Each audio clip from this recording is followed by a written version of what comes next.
Fala galera vascaína, Meilson Cunha passando aqui nessa segunda-feira, dia 15 de agosto de 2022, para falarmos um pouco do nosso Vascão.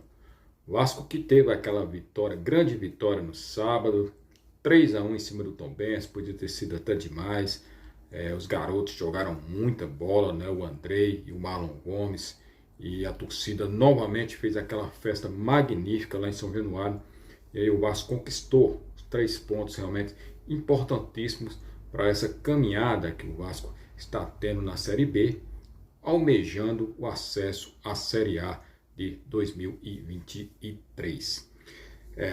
Algumas notícias aqui de hoje do Vasco, a mais importante, podemos dizer assim, é o Marlon Gomes, né? O Marlon Gomes que fez o exame, né, de ressonância magnética para verificar o grau da lesão que ele sofreu no jogo contra o Tombense, ali logo no início do segundo tempo, e constatou realmente uma contusão, né, não muito grave, mas de nível parece que médio, né, de leve para médio, e o Marlon Gomes deve ficar parado aí, certeza que ele não vai participar, por exemplo, do jogo contra o CSA quinta-feira, já está fora.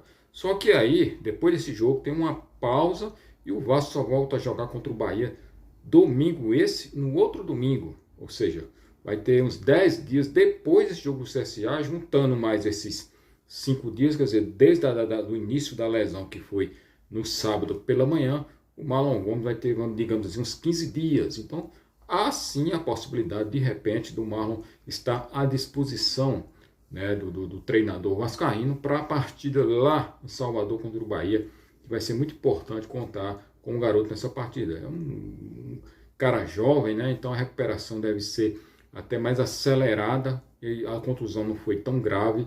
Eu acredito particularmente que sim, há uma possibilidade de jogar, mas se não for possível, por exemplo, eu vejo muita gente, o Marlon Gomes está...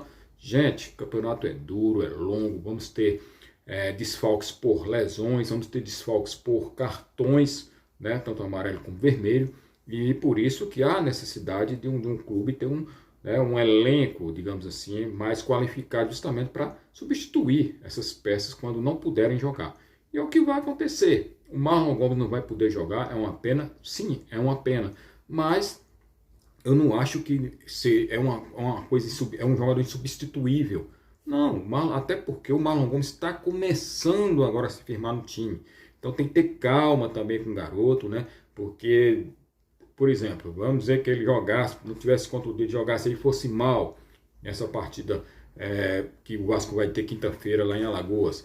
E aí a galera já ia meio que... Então, vamos com calma, o garoto foi importante, vai ser importante sim, mais para frente aí em algumas outras partidas, mas calma, acho que nesse momento o Vasco tem algumas peças que dá sim para substituir o Marlon Gomes ali com tranquilidade.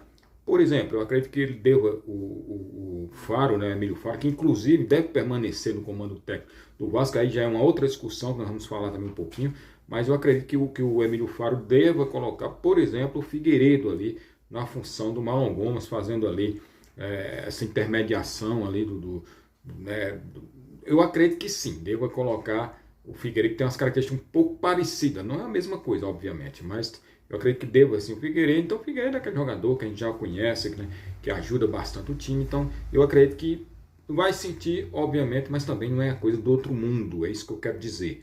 Então dá sim para repor. É um jogo, o jogo lá em Alagoas é um jogo difícil, é um jogo difícil, como todos os jogos desses campeonatos da Série B são difíceis, não pela qualidade dos adversários, mas pelo que a competição exige, né? É sempre um jogo muito pegado, um jogo muito físico, um jogo de muita entrega e atenção. E esse campeonato está sendo marcado, inclusive, por muitos gols de bolas aéreas. Então, o Vasco mesmo, os pontos que o Vasco perdeu nesse campeonato, se for pegar aí, fazer um scout aí, a grande maioria dos gols que o Vasco levou foi de bola aérea. Coisa requisita, inclusive, que não vinha tendo esse problema no início do campeonato e agora meio que voltou um pouco. Mas eu acredito que esse jogo contra o CSA é um jogo que dá sim para o Vasco pontuar fora.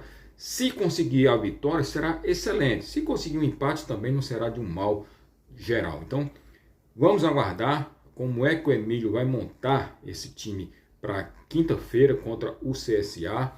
Volto a dizer, acredito que ele deva entrar. Estou tentando pensar aqui com a cabeça do Emílio Faro.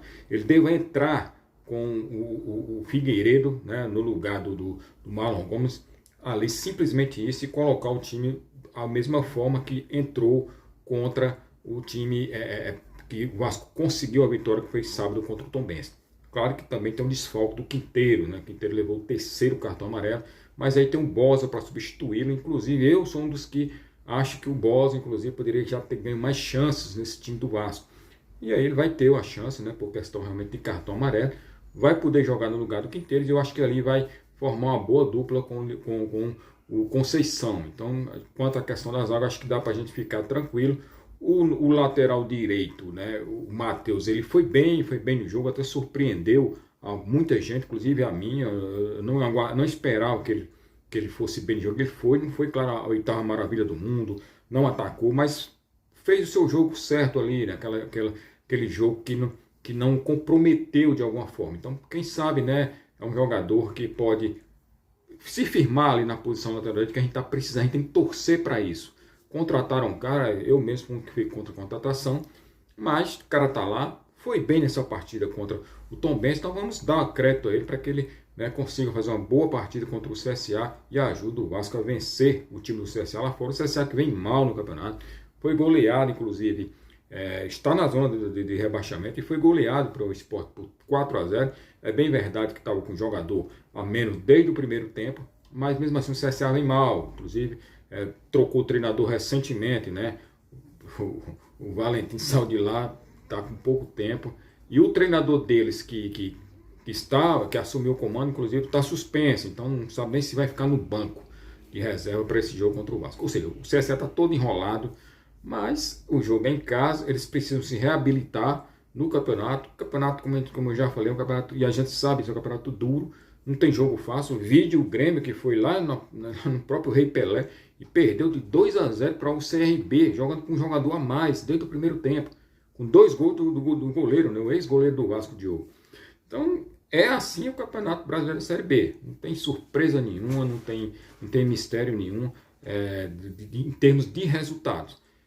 Vejo muita gente aí se preocupando com a questão da pontuação do Vasco. O Vasco precisa de 6 vitórias, 7 vitórias, 8 vitórias para se classificar. Eu penso mais ou menos da seguinte forma. Eu acho que com 6 vitórias, são 18 pontos, né, e mais uns 2 empates, ou seja, em 8 partidas, faltam 14. O Vasco poderia, teoricamente, perder mais 6 partidas, né, ganhar 6 e empatar 2. Eu acho que é super razoável acontecer isso dentro do campeonato. Inclusive, o Vasco não perdeu ainda 6 partidas, por exemplo, no campeonato. Então, é muito viável essa matemática para o Vasco. Mas a galera fica assustada, né, por conta do ano passado. Só que vamos raciocinar pensando no copo um pouco mais cheio, né, em vez de pensar no copo mais vazio. É a questão seguinte: se o Vasco precisa de no mínimo 6 vitórias e 2 empates, o quinto e o sexto colocado, que é Sport e Londrina, que tem 34 pontos, eles precisam de no mínimo 9 vitórias. No mínimo 9 vitórias e mais uns 2 ou 3 empates para ir ultrapassar, por exemplo, o Vasco, o Bahia e o próprio Grêmio. O Cruzeiro já disparou, para mim já está classificado. Então, se para o Vasco, a torcida do Vascaína está preocupada em se o Vasco vai conseguir fazer essas 6 vitórias mais 2 empates, ou seja, se o Vasco vai conseguir fazer 20 pontos daqui faltando 14 rodadas, imagina o Londrina, imagina o Sport, né, que vão ter que fazer muito mais do que isso, vão ter que fazer quase 30 pontos, né, para poder chegar e ultrapassar, que é mais difícil ultrapassar o Vasco, o Bahia ou o Grêmio nessa competição. Então, até por isso, eu pensando e vendo a coisa, analisando dessa forma, eu estou mais tranquilo em relação à classificação do Vasco. É claro que não pode dar bobeira, né, porque o Vasco, inclusive, as partidas que o Vasco perdeu nesse campeonato, culpa dele mesmo, ou seja, perdeu para ele mesmo, com gols bizonhos, falta de atenção. Se tiver um pouco de atenção, se jogar com garra, determinação, como em alguns jogos jogou nesse campeonato, o Vasco vai conseguir sim fazer no mínimo 20, 22, 25, até 30 pontos nessas rodadas que ainda faltam no Campeonato Brasileiro da Série B e subir, né, com tranquilidade, que é isso que a torcida quer, independente da posição, se vai ser primeiro, segundo, terceiro ou quarto colocado nesse campeonato. Tá bom?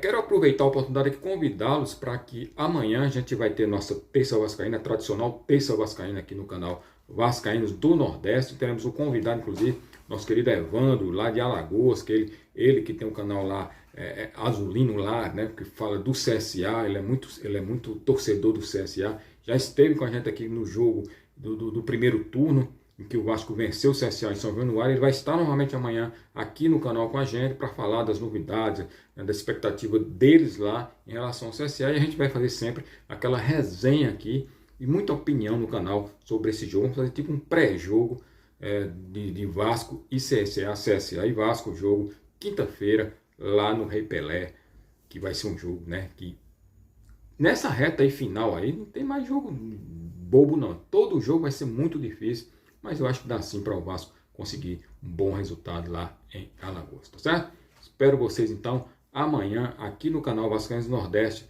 para a gente fazer a nossa terça vascaína, tá certo?